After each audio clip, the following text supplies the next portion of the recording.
I was reading this great book today, and it had this brilliant chapter about this interview of a woman who was in the South Tower of the Twin Towers when the North Tower got hit by the plane on 9/11. She was on the 98th floor, and she felt this wall of explosion, and the emergency alarm starts going off.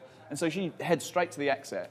And as she turned around, she noticed that no one else was following her. They were all standing around, talking, on phone calls. One woman came back up the stairs to retrieve something from her desk. And she wondered, like, what are you all doing? What are you all waiting for?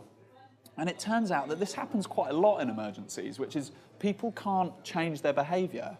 They don't like emergency exits. They like exiting through the entrance that they came in through. And it happened in another fire in a restaurant where the flames were coming out through the kitchen, and diners, instead of just evacuating the building, they formed a queue to pay for their dinner because they couldn't leave the restaurant without paying. So people don't like changing their behaviour. And I see it a lot in training, which is I ask people what's the best way to prepare for a really good, strong presentation. And they always say, be well practiced. And I say, okay, what's the best way to practice? And they say out loud, say it a few times, maybe in front of a mirror. And then I'll say, yes, you're right, that's exactly right, you've got to practice.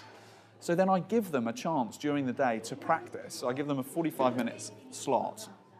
And the amazing thing is they don't practice out loud. They write it out or do what they've always done. And it's just another example. I could never quite work out why this was.